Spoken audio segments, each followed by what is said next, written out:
2025 Nobel శాంతి బహుమతిని ప్రకటించారు.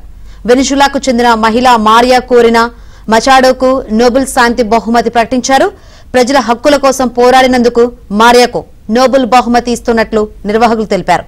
Maria Venezuela parliament సభ్యురాలిగా కొనసాగుతున్నారు. ఇదిలా ఉంటే నోబెల్ శాంతి బహుమతిని ఆశించిన అమెరికా అధ్యక్షుడు ట్రంప్నకు ఆశలు గల్లంతయ్యాయి.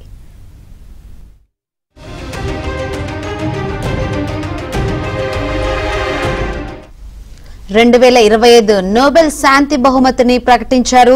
వెనిజులాకు చెందిన మహిళ మరియా కొరీనా మచాడోకు నోబెల్ శాంతి బహుమతి ప్రకటించారు. ప్రజల హక్కుల కోసం పోరాడినందుకు మరియాకు నోబెల్ బహుమతి ఇస్తున్నట్లు నిర్వాహకులు తెలిపారు. మరియా వెనిజులా పార్లమెంటు సభ్యురాలుగా కొనసాగుతున్నారు. ఇదిలా ఉంటే నోబెల్ శాంతి బహుమతిని ఆశించిన అమెరికా అధ్యక్షుడు ట్రంప్నకు ఆశలు గల్లంతయ్యాయి.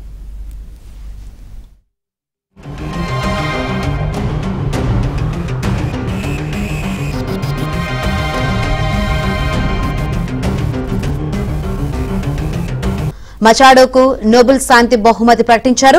ప్రజల హక్కుల కోసం పోరాడినందుకు మారియాకు నోబెల్ బహుమతి ఇస్తున్నట్లు నిర్వాహకులు తెలిపారు. మారియా వెనిజులా పార్లమెంటు సభ్యురాలుగా కొనసాగుతున్నారు. ఇదిలా ఉంటే నోబెల్ శాంతి బహుమతిని ఆశించిన అమెరికా అధ్యక్షుడు ట్రంప్నకు ఆశలు గల్లంతయ్యాయి.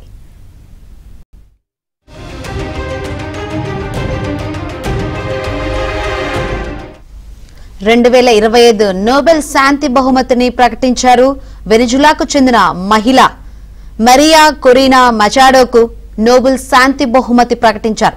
ప్రజల హక్కుల కోసం పోరాడినందుకు మరియాకు నోబెల్ బహుమతి ఇస్తున్నట్లు నిర్వాహకులు తెలిపారు.